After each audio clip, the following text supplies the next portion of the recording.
दैनिक आहार है वचन का प्यारा उपहार। रोज का है ये आत्मा का पोषण संसार। हर शब्द में छुपी है ईश्वर की पुकार। आओ सुनो समझो जीवन में लाओ प्यार।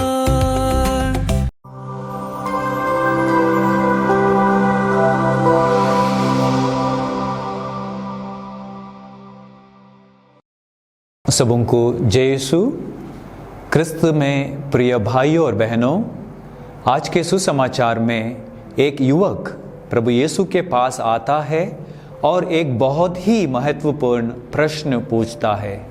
हे गुरुवर, मैं कौन सा भला काम करूं कि अनंत जीवन मुझे मिले।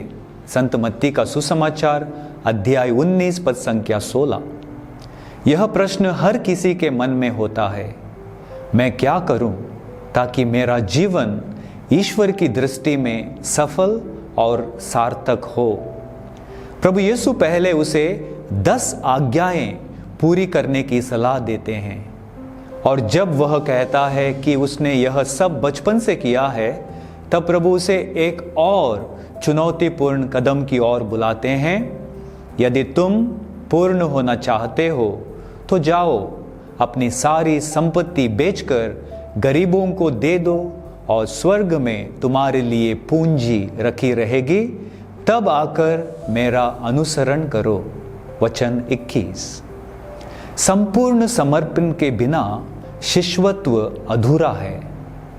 युवक ने सब कुछ किया था, धार्मिक नियमों का पालन, ईमानदार जीवन, सदाचार, पर जब बात आई अपने सबसे बड़े प्यारे अपनी संपत्ति को छोड़ने की, वह उदास होकर चला गया।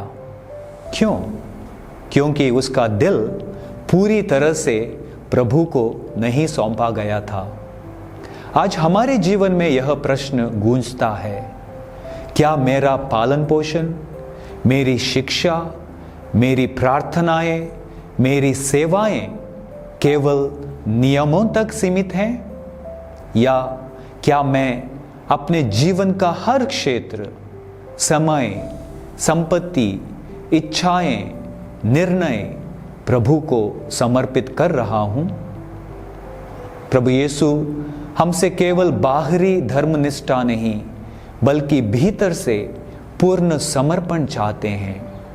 वह हमें बुलाते हैं कि हम अपने धन, चाहे वह पैसे हो, अहंकार हो, आराम हो या कोई व्यक्ति या वस्तु, उसे छोड़कर उनके पीछे चलें।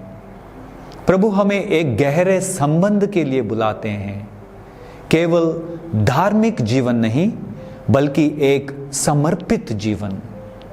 प्रश्न यह नहीं है कि क्या मैं धार्मिक हूं, बल्कि क्या मैं संपूर्ण रूप से प्रभु को समर्पित हूं। हम प्रार्थना करें।